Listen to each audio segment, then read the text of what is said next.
The National Broadcasting Company presents Joe McCrea in Tales of the Texas Rangers.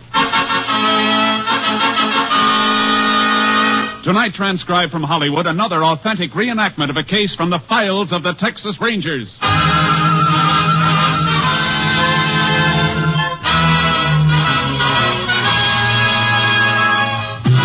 Tales of the Texas Rangers, starring Joe McCrea as Ranger Jace Pearson. Texas, more than 260,000 square miles, and 50 men who make up the most famous and oldest law enforcement body in North America.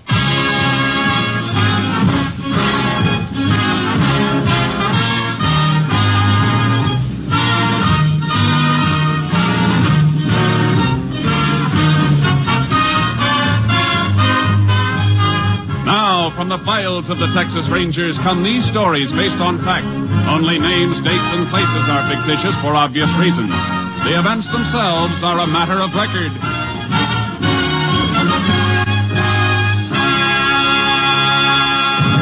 Case for tonight, Deadhead Freight.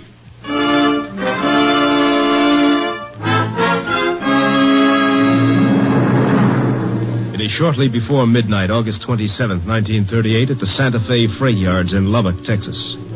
A Deadhead freight hauling empties back to the west coast from Galveston has just pulled into the yard. The brakeman and a railroad detective are making a routine check of the cars for free-riding hobos. If I was a yard dick, I'd be snoozing in the roundhouse. You ain't found a free rider in months. Yeah, so what? I get paid to check, and I check. Oh, you know, Boson, the freights always hop off before we pull into the yards. You ever think one of them might fall asleep in the car and not have anybody to wake him up? Well, could be. Yeah, flash your light and listen. Okay. Hey, see? Nobody. Now, the car up ahead is the last of the boxcars. I walked the flats and gondolas while we was rolling, so I know that they're clear. Hey, why's the door rolled shut on this one? Well, I don't know now. It shouldn't be. Now, let's get her open. Now, throw your light around. Yeah. Nobody riding, huh? Come on. All right, Bo. On your feet. And throw that light right on him. Yeah. Well, no wonder it didn't move, just an old duffel bag. Yeah. What's a duffel bag doing on a Deadhead freight? Hey, there's something in it, huh? Hey, come here. Feel this. Why, feels like a body. Hey, you got a knife on you? Yeah, here. That's a good thing we didn't pass this car. The top of the bag sewed up tight. I'll have to cut right through the side. What? It's a young woman. Yeah, stabbed to death. And throw that light around the car. Well, what are you looking for? There's no blood anyplace. She wasn't killed on the train. Somebody must have loaded the body on to get rid of it.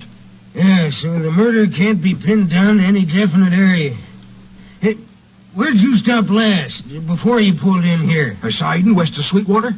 The body must have been put on someplace between there and Galveston, then. We better call the police. They can notify the Texas Rangers.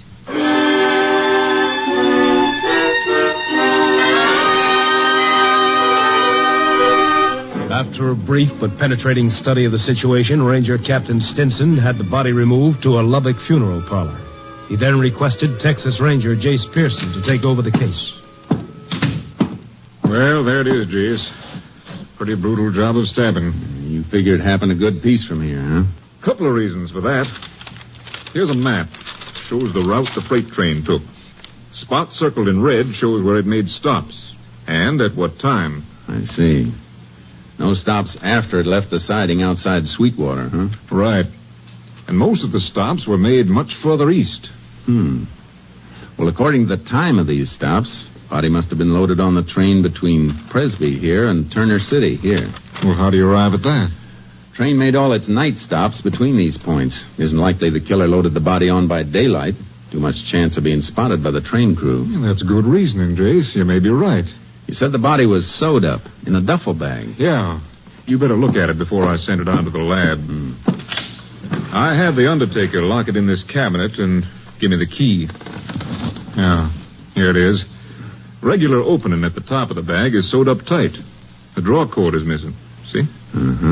Good thing the man who found the body cut into the bag instead of ripping out those new stitches. Yeah. I see what you mean. Kind of funny stitching. It may have been made by somebody with a special trade where that kind of stitching's used.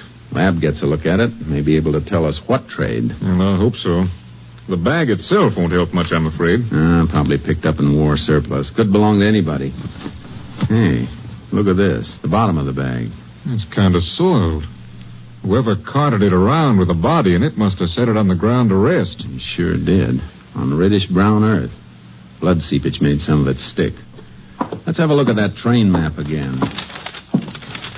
I think that earth stain kind of narrows down our search, Captain. Oh? How come? I know the country that train passed at night. I've been over it plenty. Only place I've seen earth that color is right around this area in a few stream beds. Cotton Belt runs parallel to the railroad for about 40 miles through there. Well, I've seen all I want to see, unless you have something else. Nope. Let's go. I'll get this bag off to Austin. Body going to be held here for identification? Yeah. If she isn't identified, we'll see if we can run down something by her clothes. Any laundry marks or anything on them? Afraid not, Jace. Homemade and home laundered. No dental work to help us either. And her fingerprints aren't on the file. I'd have a man check on the shoes she was wearing. They weren't homemade. Yeah, we'll try it. You got any ideas about what you're going to do? If it's all right with you, I'd like to take a crack at that Cotton Belt area. Tow charcoal down on the horse trailer and then ride parallel to the railroad tracks and see what I can find. Well, it's a lot of territory. How about Steve Clark riding with you? Good deal. We get anything from the lab, I'll let you know. I'll radio Clark and assign him. Then you can pick him up on the way. Good luck, Jace. Thanks, Captain. You'll hear from me.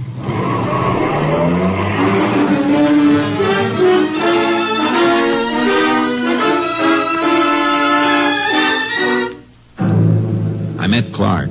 We drove down to the beginning of the area I wanted to check, left the car, and used our horses for the long ride along the rail bed. By noon of the next day, we'd covered 15 miles. Horses are getting tired, Jace. I know, but there's a siding a little ways ahead. Freight stopped there. Yeah. Look, another culvert coming up. Yeah. Bank's pretty steep. Watch your horse. Right. Careful, boy. Easy, Charcoal. Careful. Easy. Steep climb out of here, Jace. Maybe if we ride... Hey, what are you looking at? Oh, the ground, huh? Yeah. Same reddish-brown color we've been checking for. Well, don't see anything else, though. Want to ride through it a ways? Yeah. Come on, Charcoal. Boy, let's go. I don't want to be a killjoy, Jace, but we've done this in a dozen creek beds. Yeah, but none of the others were as close to a train stop. Siding's only about 50 yards further up the... Ooh, Charcoal. Oh, boy. Whoa. Find something, Jace? Yeah. Come here. What is it? Yeah, marks in the sand. Trace of a couple of footprints, not enough to make a cast, but look at this other mark. A round impression. Yeah. What made it? Might have been somebody setting that duffel bag down. Yeah? Well, that would account for the dirt you found on the bag. We'll find out. Get a glass jar from your saddle pack. Okay. Gonna cut a core around that mark? Yeah. Lab can test it for blood trace. Earth this color, we can't tell anything by sight. Well, here's the jar. Thanks. A few empty cans around here, Jace. Those marks might have been made by a hobo. No, I don't think so. Bindle stiffs travel light. They don't carry duffel bags.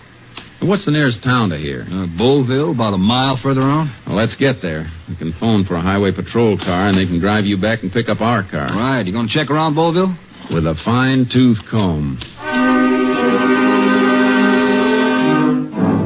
The cotton crop around Bullville was good. Too good. Migratory pickers were jamming the town. I had photos of the dead girl and tried to find somebody who might have seen her.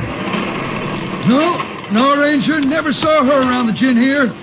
Town's full up, though. It's possible one of the pickers saw her someplace. You know anybody who comes in contact with a lot of the pickers? No. Afraid you have to tackle them crew by crew. That's what I was trying to avoid. Yeah. Must be a couple of thousand migratories around. You mind if I ask your man at the weighing platform to check with the haulers when they bring cotton in for ginning? No, it's all right with me. Thanks. Oh, Ranger. Yeah? Hold it a second. Just happened to think. There is somebody who gets to see a lot of the pickers. Who? A Mexican woman. Name's Old Rosie. Drives a junky old truck around peddling soda pop in the fields. You know where I can locate her? Yeah, haulers give you a lift out to the fields, and somebody will steer you out to her. Everybody knows Old Rosie.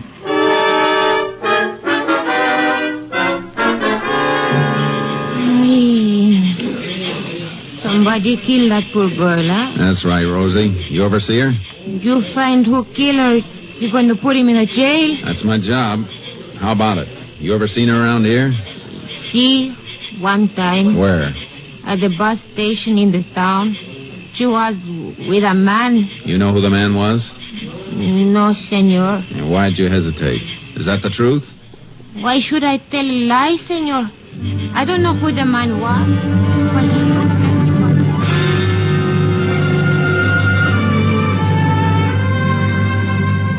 She described the man, a vague, stumbling description that might fit anybody. And while she described him, I had a feeling she was lying. A feeling that was strengthened by a faint odor of whiskey coming from the truck. Whatever business Rosie was in, it wasn't limited to the sale of soft drinks. I pretended to swallow her story, then I got a lift back to town where Steve Clark was waiting with our car. Better hop in, Jace. Just had a call from Austin. Yeah, they checked the earth samples sent in the jar? Yeah, blood trace all right. Same type as the victims. They got a line on a few other things, too. The shoes on the dead girl have been traced through the manufacturer to a store in Sheffield. Yeah, I wrote down the name of the store and the address. Better get over there and see if we can establish identity. Yeah, shoes will be waiting at the Sheffield airport. Isn't likely that a shoe clerk is going to remember who he sold them to, though. I saw the shoes. They've been repaired recently. Whoever fixed them might remember. Well, that's a chance. Any information on that duffel bag? Yeah, lab ties it in with a semen. How? Well, stitches used to sew up the bag are the kind semen used to mend a torn sail. Chase, you look like that throws you. It does, a little. I was beginning to have a sneaking suspicion about an old Mexican woman. But she's no seaman. What made you suspect her? She said she saw the dead girl with a man. But she gave me kind of a phony description. Not only that, but she's supposed to be selling soft drinks to the field hands from an old truck. It reeked of liquor. Oh, bootlegging, huh? Hey, that could mean something. What? A report from Austin mentioned liquor stains on that duffel bag. Naturally, they just figured that a bottle had been broken in the bag at one time or another, but... Yeah, but it could be something else, too. Yeah? That bag might have been used for hauling moonshine. Stop the car. Hey, Jace, what's the matter? Slide out. I'm going to Sheffield alone. You stay here. Okay, Jace. What do you want me to work on? Tail old Rosie, the Mexican woman, while I'm gone. Check on any special contacts she makes. Whoever she sees, find out who they are. See if you can run down any who've worked as seamen.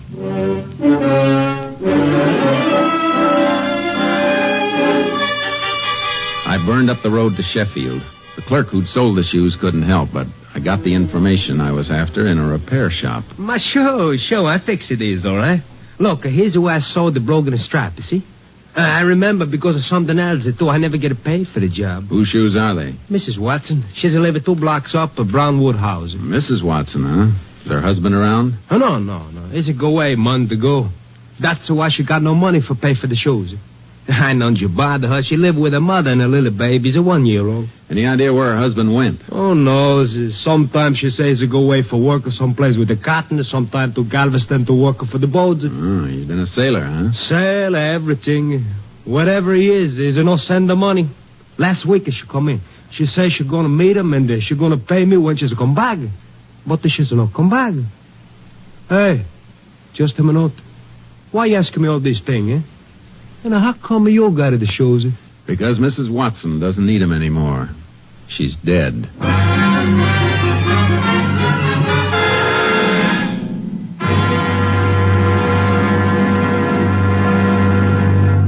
You are listening to Tales of the Texas Rangers, starring Joel McCrea as Ranger Jace Pearson. We continue now with tonight's case, Deadhead Freight, an authentic story from the files of the Texas Rangers.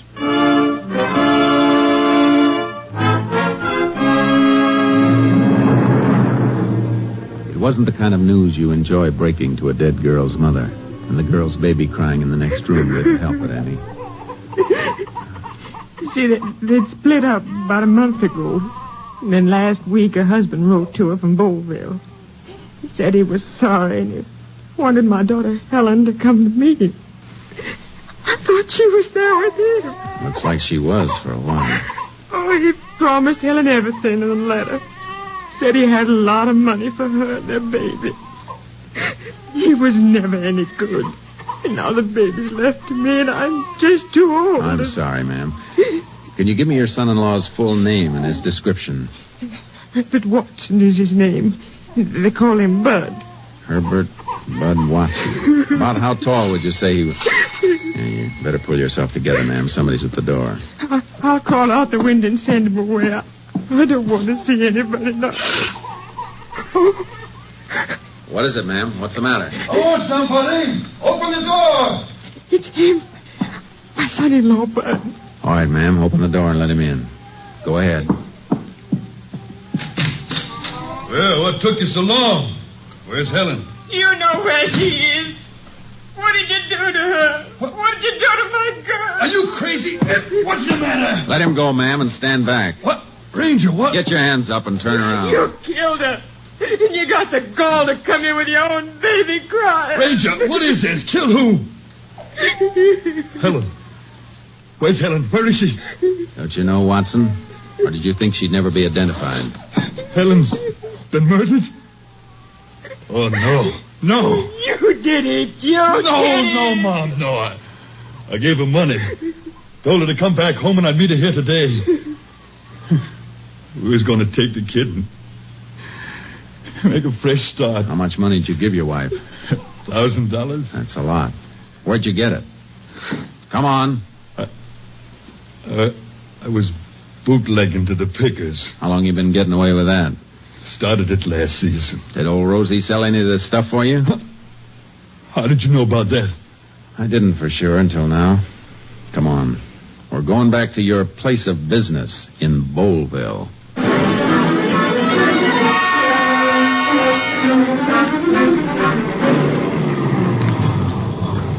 Hi, Jace. Steve?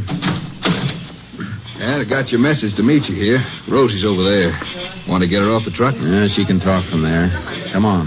You too, Watson. Okay. Bud Watson murdered girl's husband. Been bootlegging here. Rosie's been moving some of the stuff for him. Oh? Why you keep me from my work, senor? Your work isn't as legal as it could be, Rosie, so sit tight. Yeah, you ever seen this man before? You know she's seen me before. They didn't ask you. How about it, Rosie? Si. All right, Rosie. Now, is he the same man you saw at the bus depot with the girl whose picture I showed you? Si. He's the man. At the bus depot? But that ain't so. I was never with Helen at the bus depot. You didn't meet her when she came down here? No, I tell you. I didn't know what bus she was coming in on. Or even if she would come after she got my letter. First I saw her, she turned up here at the shack. Well, how about when she left to go home? She only stayed 2-3 hours all told. Let her go back to the bus depot alone because, well, it was getting dark. Near time for the pickers to be coming there to buy drinks. You hear that, Rosie? That means one of you is lying.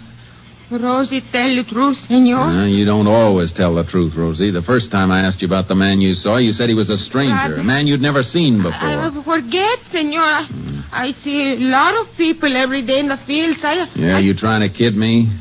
You've been selling liquor for this man. You couldn't mistake him for a stranger. But I do, senor. I make mistake. You wanted help, I give you help. Rosie tell you all she knows, that's all.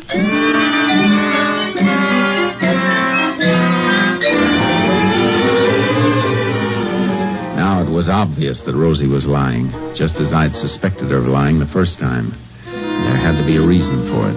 We took Bud Watson into Boleville jail and then went back to search his shack. I can't figure something, Jace. Why won't Watson admit it if he was at the bus station with his wife? That wouldn't hurt him. No, it wouldn't. That's why I think he's telling the truth. Then Rosie must be covering up for something. Covering up for somebody's a better guess. She might have done it herself. No, I don't think so. She's too old to cart a body across the country to the railroad. Well, then you figure she really did see Mrs. Watson at the bus depot with a man, huh? Yeah. The man who killed her to get the $1,000 Bud Watson had given her. Well, then what's Rosie's angle in lying to us? Well, that's an easy one, Steve. Shakedown. Hey, Jace, you're right. Couldn't be anything else. Why, it'd be worth the cut for her to forget seeing the man and say it was Watson instead. Only one thing wrong with it. What? Well, I watched her while you were gone. She didn't make any suspicious contacts, nothing that could have been a payoff. She might have gotten her payoff right after I showed her the Watson girl's picture and told her she'd been murdered. That was before you started to tail her. Yeah, I didn't think of that. She had time. Well, we combed this shack, Jace. Nothing here. What do we do now? Go back to tailing Rosie again? If she squeezed hush money out of the man once, she's liable to try it again. They all do.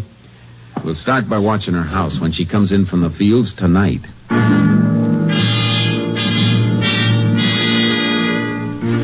We staked out near Rosie's adobe hut, but it got dark and she didn't come in from the fields. I left Steve on watch and went out to look for her, keeping an eye out for her old truck. I found it about 5 miles out, surrounded by a group of men carrying torches. Hey, what's going on here? Ranger. Rosie. You better come. What happened? We was walking into town. We saw the truck here by the side of the road. Thought maybe it broke down, so we started to call for old Rosie. Then one of the boys spotted the blood on the ground. What blood? I'll show you over here. Must be old Rosie's, I reckon, because we found her over here in the cotton row. She's dead, Ranger. Somebody cut her throat from ear to ear.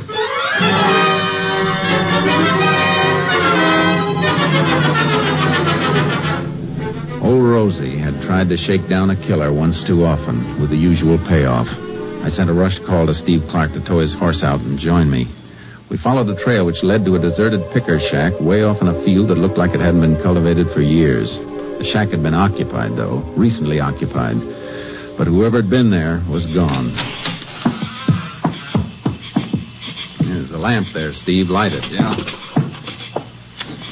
It's clean as a whistle, Jay. Yeah, it's too clean. That floor's been scrubbed mighty hard for a shack like this. It sure has. Especially for a place nobody's living in. Must have been cleaning up blood. Yeah. And there are 2 other things. What's that? Whoever was hiding here was mighty handy with a knife. Look at the inside of the door. Circle drawn on the wood. Wood chipped where somebody practiced throwing a knife at it. Yeah, good aim. All the marks are right smack inside the circle. Now, what else? Take a look at the lamp you just lit. The cord it's hanging by. It's just an ordinary hunk of rope. Except for the knot holding the lamp, a running bowline. So the light could be raised or lowered toward the table. A running bowline is a seaman's knot. Yeah, and that cord is just about big enough to be the draw cord from a duffel bag. Our seaman was here, all right. Well, it couldn't have been Watson, Jace. He was safe in jail when Rosie was killed. Yeah. Whoever Rosie saw with Mrs. Watson at the bus depot must have met the girl after she left Watson, after she had the money. Yeah? Married woman on her way home to her baby isn't liable to leave a bus depot with a stranger, is she? Chances are it was somebody she knew. Well, Watson's been a sailor. Think it might have been an old shipmate of his? Let's go see if he remembers one who was handy with a knife.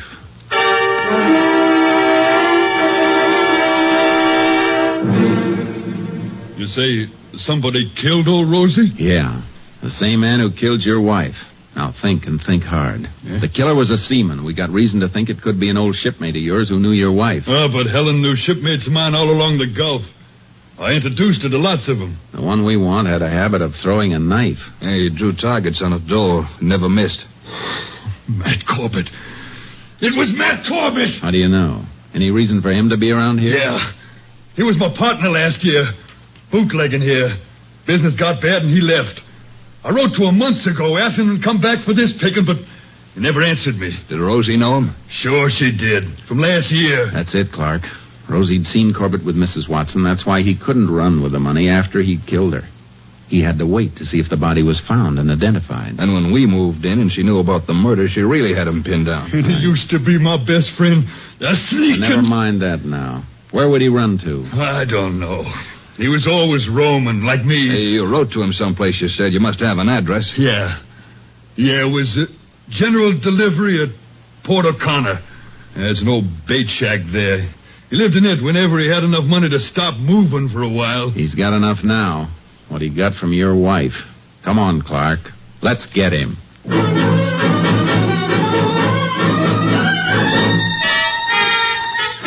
We headed for Port O'Connor, made it by morning, and found the abandoned bait shack.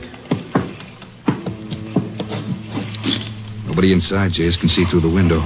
He isn't here. Yeah, he's probably traveling by freight to avoid being spotted. He couldn't have beaten us here. We rolled too fast. Gonna stake it out and wait? Yeah, our car's out of sight where we left it. He won't spot it coming along the wharf. Come on, let's go inside.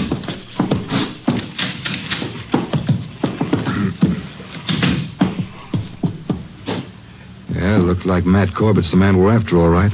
Same trademarks here we found on that picker shack at Bullville. Yeah. Knife marks in a circle on the door. Same running bowline holding the lamp.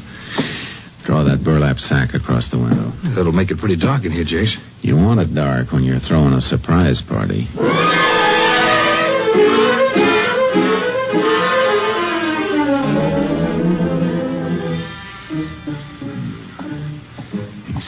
Steve, wake up. What? Shh. Somebody coming along the wharf. It's dark. What time is it? A little after midnight. Steps are coming closer. Yeah, it must be Corbett. Nothing to bring anybody else this way at this time of night. He's heading for here, all right. Yeah. Let him get all the way inside. And remember, he's got that knife, and he's handy with it. I know.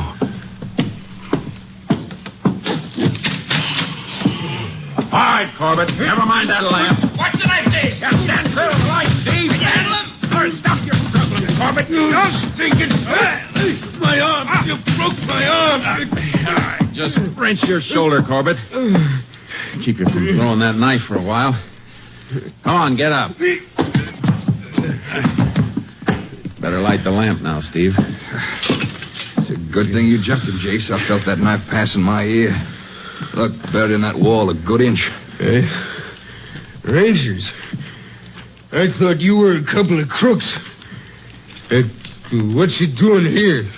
Just dropped in to arrest you for the murder of Helen Watson and old Rosie up at Bowlville. That'd be nice if you could prove it. I haven't been near Bowlville. I think we can prove you were. By marks you left on the door and a few other things. How'd you come back, freight? Are you kidding? No, I'm serious. You should have rode Pullman. Get your shoes shined on a Pullman. Would have taken that reddish-brown earth off your shoes. Our lab can match that with Bowlville. Watch out for that shoulder. Yeah, that's better, Corbett. Want to cuff him, Jace? No, I think he'll come quiet. All right, Corbett. Let's move.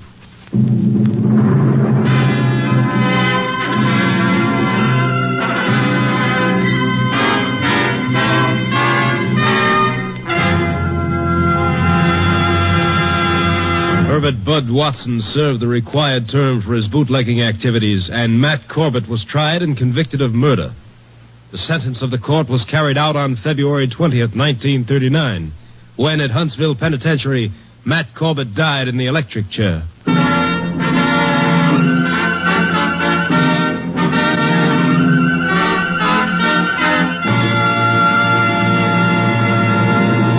And now, here again is the star of our show, Joel McCrea, with another interesting story about the Texas Rangers. In the early days of Texas, major disturbances were not infrequent. It was a lusty, brawling, growing territory, and as happens in such a territory, there were days when the streets were not safe for the good citizens. An Easterner, happening into a Texas town at such a time, found shelter in the house of a minister. Everything will be all right soon, he was assured. Later that same afternoon, the minister, who'd been looking out the window, said, "Well, friend, the streets are safe now. You may go about your business." The Easterner looked out the window, but all he saw was a lone figure riding casually down the main street on a horse. "What makes you think it's safe for me out there now?" he asked in bewilderment. The minister pointed to the horseman. "Because that feller on the horse is a Texas Ranger," he said. "Only folks that aren't safe in this town now are the ones who started the trouble. And when he finds them, they'll wish they'd been peaceable." Good night, folks. See you next week. Next week, Joel McCrea in another authentic reenactment of a case from the files of the Texas Rangers.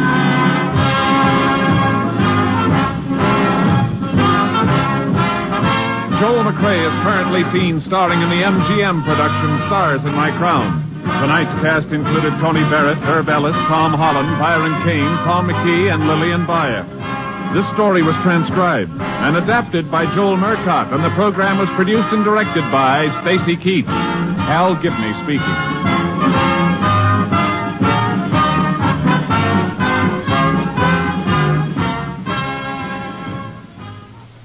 Three chimes mean good times on NBC.